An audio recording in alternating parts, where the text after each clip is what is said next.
sweetly singing o'er the plains, and the mountains in reply echo back their joyous strains. Gloria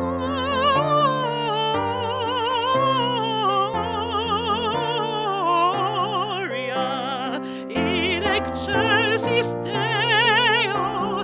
Gloria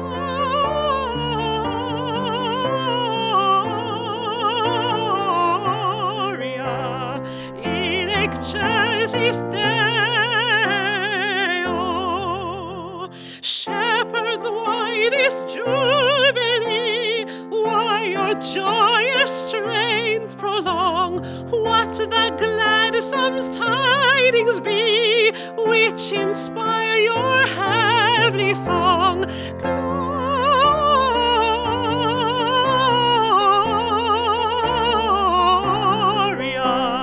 in excelsis Deo.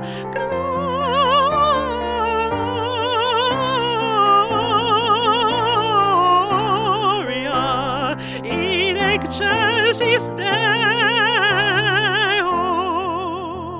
See me the manger laid, whom the choirs of angels sing.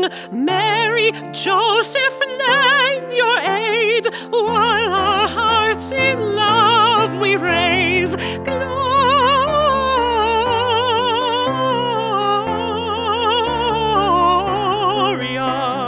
in excelsis Deo.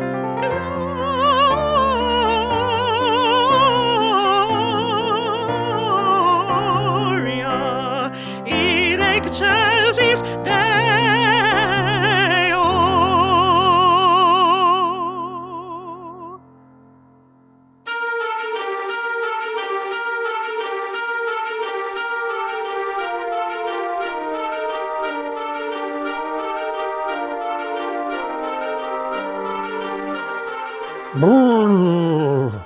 Ooh.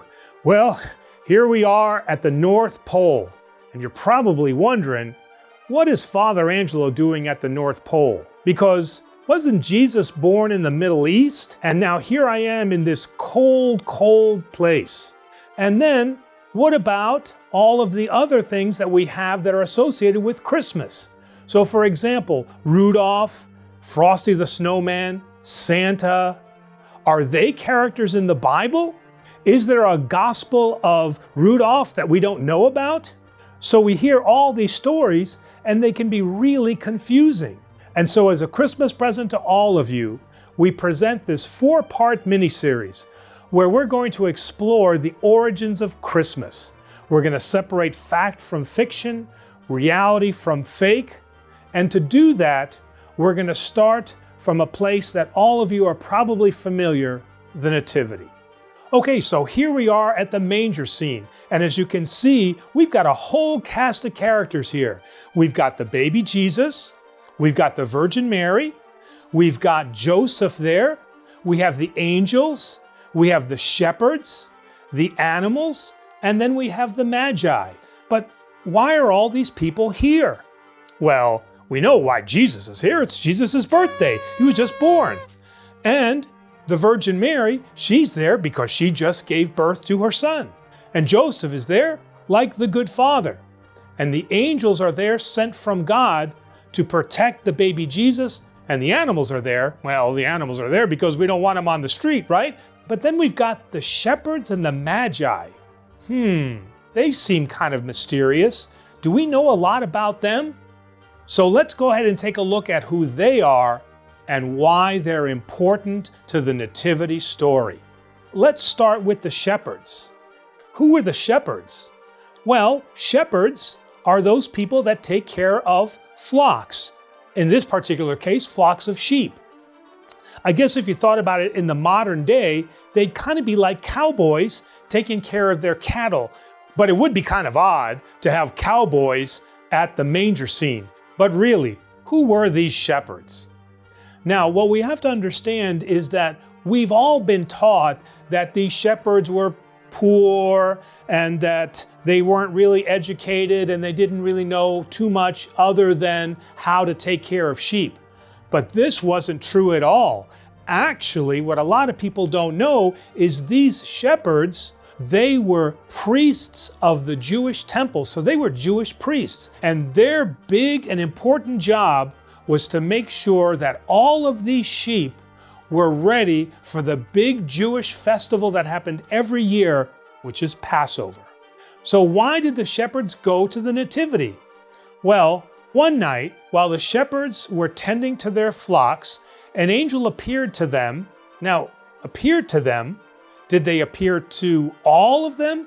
Was there like a shepherd's convention and the angel was like a keynote speaker and says, I need to talk to you today about what you're going to see? Well, that's not important. What's important is what the angel said. He said to the shepherds, go and see the King of the Jews who is born. And when the priest shepherds heard this, they were very excited because they had been waiting now for the King of the Jews. So who is this King of the Jews that these priest shepherds are waiting for? And why are they waiting for him? The first Noel, the angel did say, was to certain poor shepherds in fields where they lay, in fields where they lay, keeping their sheep on a cold winter's night that was so deep. Noel, Noel, Noel, Noel, born is the King of Israel. They looked up and saw a star shining in the east beyond them far, and to the earth it gave great light, and so it continued both day and night. Noel, Noel, Noel, Noel, born is the King of Israel. Noel, Noel, Noel, Noel, born is the King of Israel.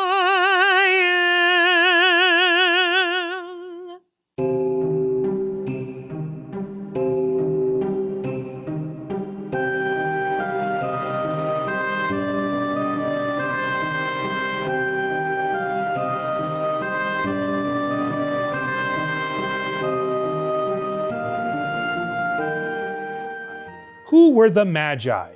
Probably some of you have never even heard that word before, magi, but you have heard the famous Christmas song, We Three Kings of Orient are. So some people think that they were kings.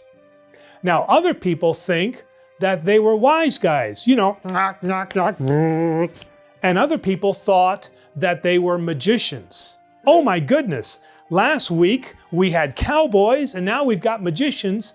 And the next thing you know, the manger scene is going to have crazy circus elephants in it. In truth, they were actually the three wise guys. The three wise men.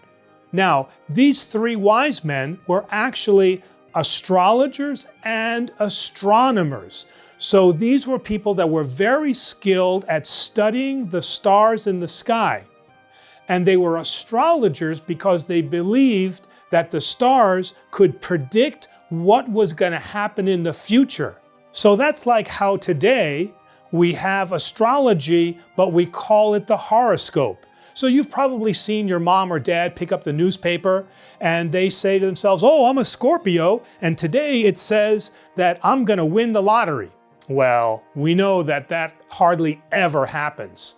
But this time with the wise men, they actually did win the lottery. And they predicted that the King of the Jews was about to be born. So they followed the stars that led them to the nativity scene.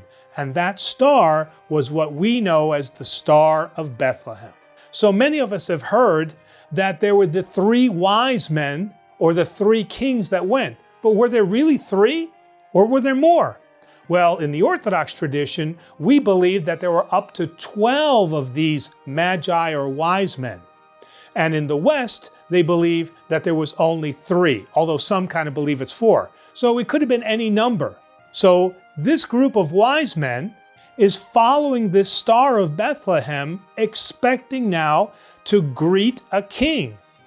Can you imagine the surprise on their faces when they come to now this lowly barn, which is probably smelling of animals, and there's this little kid that's there, and they're thinking, this is the King of the Jews, surrounded by these shepherd cowboys? So even though they were surprised, they still gave Jesus the gifts that they brought for the king. Now, the Bible tells us that they brought 3 gifts. Now, this is probably where we get the idea that there were 3 wise men. There could have been more gifts, we don't know. But the Bible tells us 3 important ones. Gold, because gold was one of the most precious metals that they had and was honored for a king to have. And the second gift was frankincense. And all that is the incense. It's the same exact incense that I use in the church when I have my censer. And it has that lovely sweet smell. It's really, really nice. And that is what kings have around them, that very wonderful smell. And the third gift was myrrh. Now, myrrh is oil, and they gave him that gift for 2 reasons. Number 1, they gave it because all kings were always anointed with oil. Now, this is very similar to what we have on Holy Wednesday when the priest gives you the holy oil on your forehead. That's to anoint you, but it's also because each one of us is a priest. The other reason why they gave the myrrh is because the myrrh is what they use when somebody dies, and they spread that myrrh on the body, and that was telling that Jesus would eventually die and be resurrected.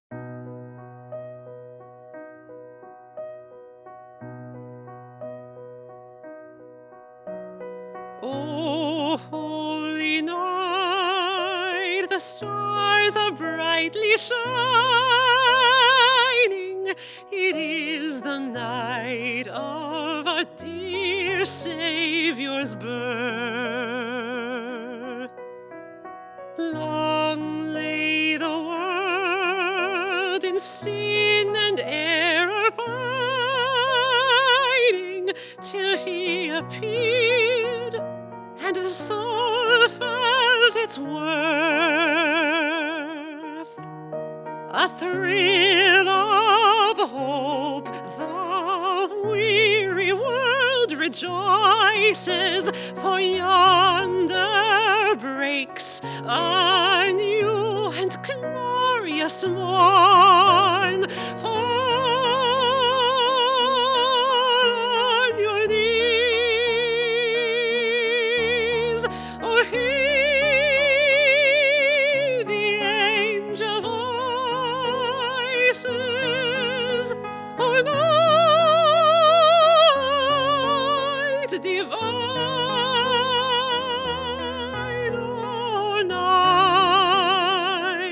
when Christ was born, oh, night divine,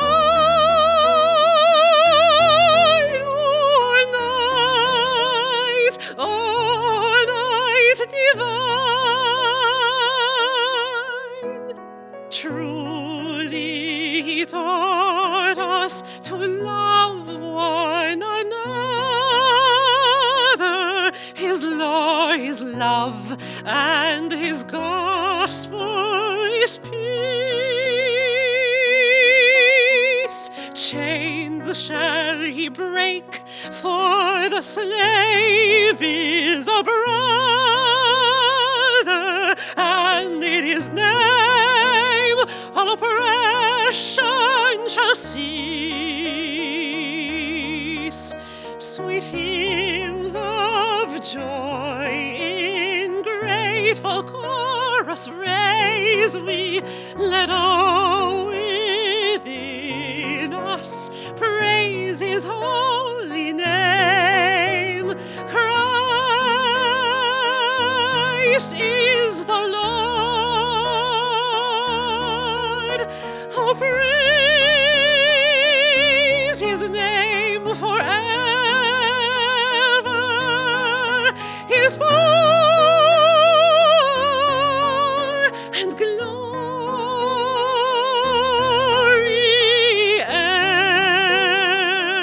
evermore proclaim.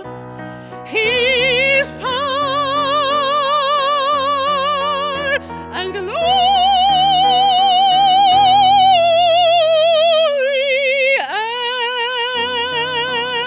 evermore proclaim.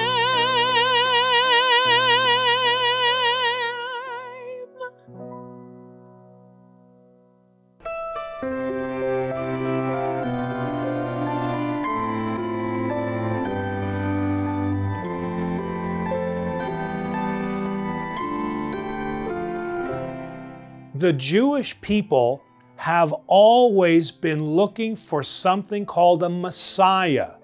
Now, this Messiah was the person that was going to rescue them from the terrible Romans. Because remember, the Romans had already taken over all of the Jewish people, and so they were almost kind of like enslaved. So the Jewish faith requires that all good Jewish people believe in the coming of the Messiah.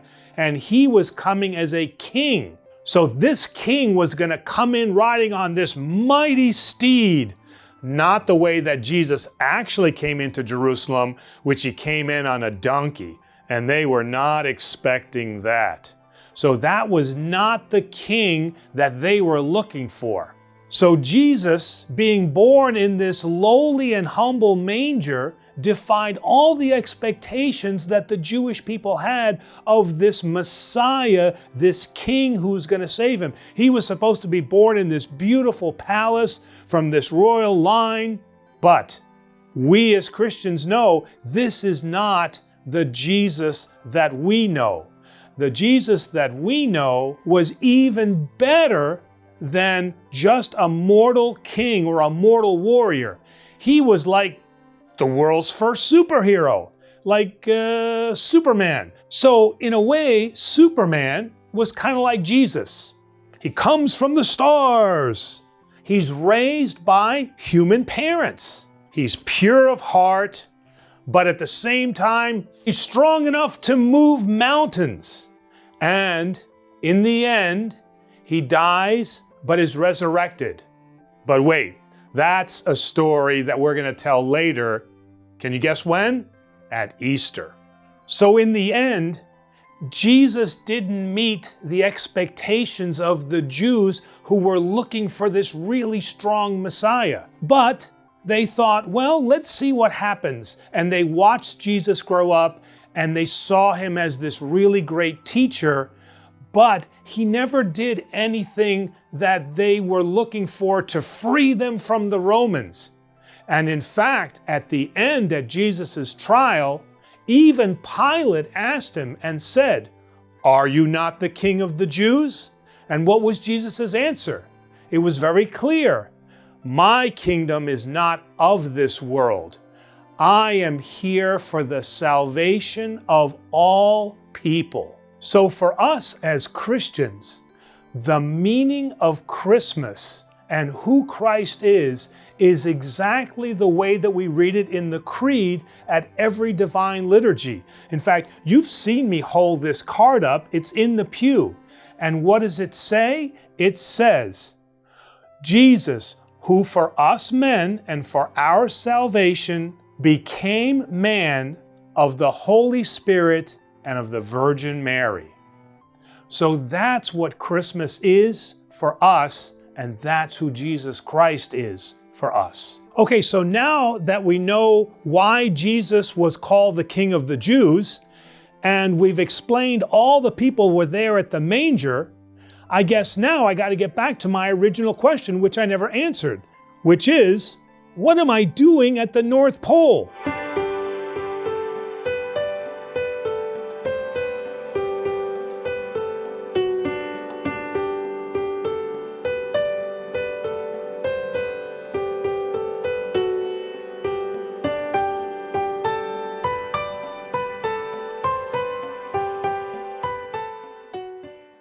Jingle bells, jingle all the way.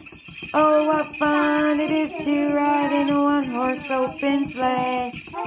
Jingle bells, jingle all the way. Oh, what fun it is to ride in a one-horse open sleigh.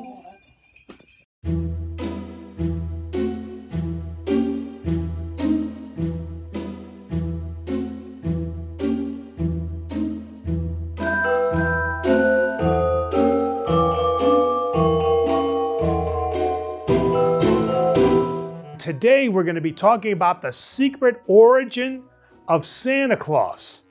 That's this guy right here. Now, all of you, I'm sure, have seen all kinds of different versions of Santa Claus. Sometimes you've seen this guy in a Coke can. Other times you've seen people actually turning into this guy. Or my favorite one, where Santa's fighting the Martians. Ho, ho, ho. So the question is, which one of those is actually true? Or are none of them true? What is the true story of Santa Claus? Well, you've all heard the famous Christmas carol, Jolly Old Saint Nicholas. Well, there you go. That's Santa Claus's secret identity. He really is Saint Nicholas. Now, Saint Nicholas was a Greek. And in fact, kind of a fun fact here is his ho, ho, ho actually is the Latin translation of Opa, Opa, Opa.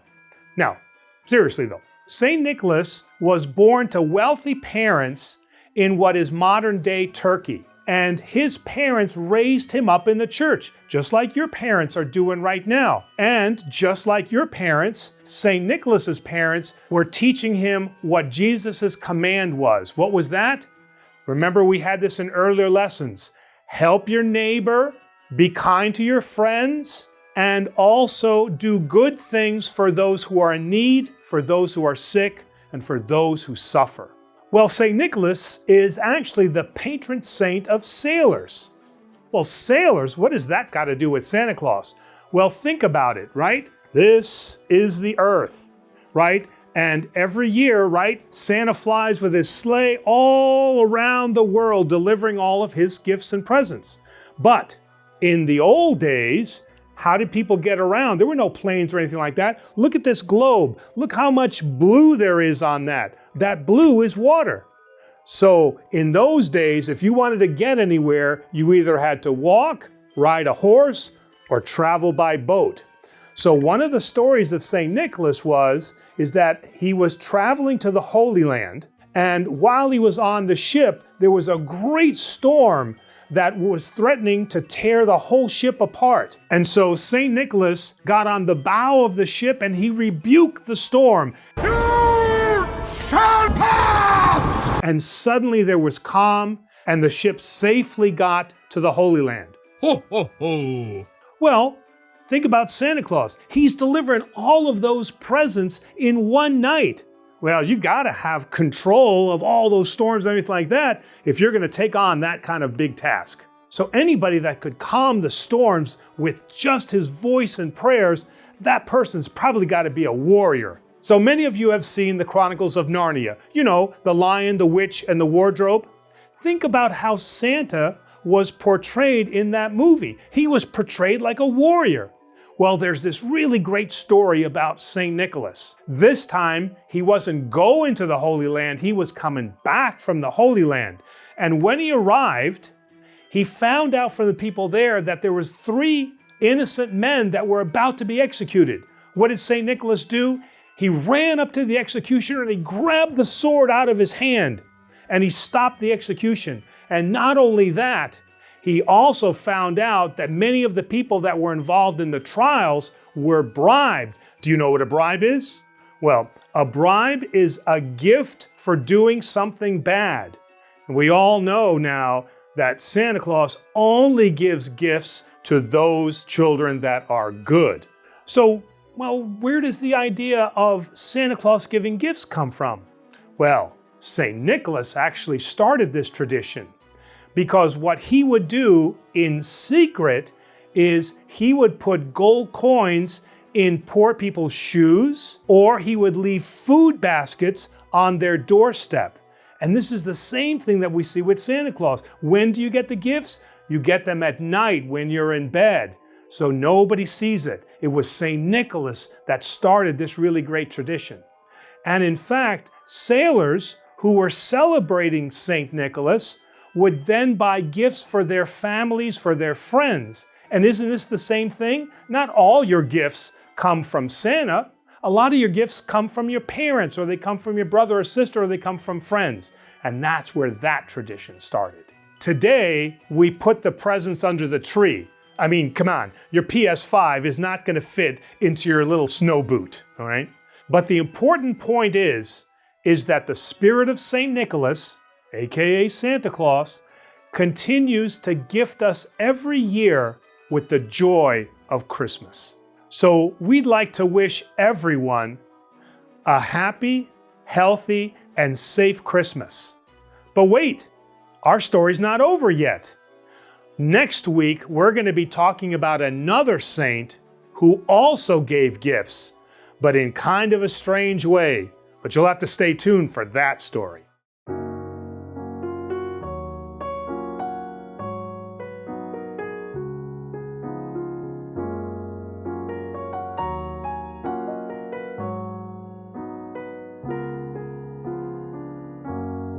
Have yourself a merry little Christmas. Let your heart be light. From now on, our troubles will be out of sight.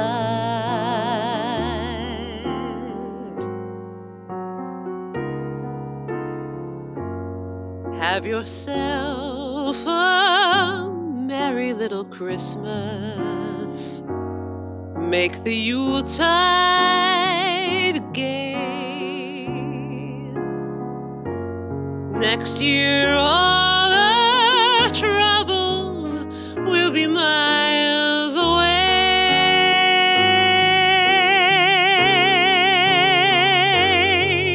Here we are as in olden days, happy golden days of yore. Faithful friends who are dear to us, gather near to us once more. Someday soon we all will be together, if the fates allow. Hang a shining star upon the highest bough,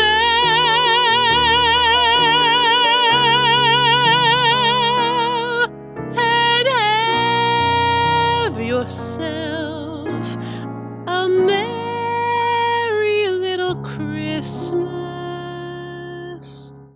now.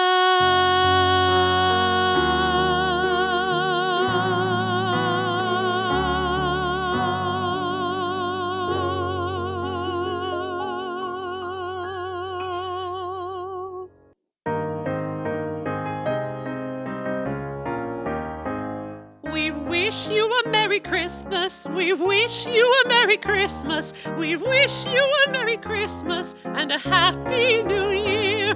Good tidings we bring to you and your kin. Good tidings for Christmas and a Happy New Year. We wish you a Merry Christmas. We wish you a Merry Christmas. We wish you a Merry Christmas and a Happy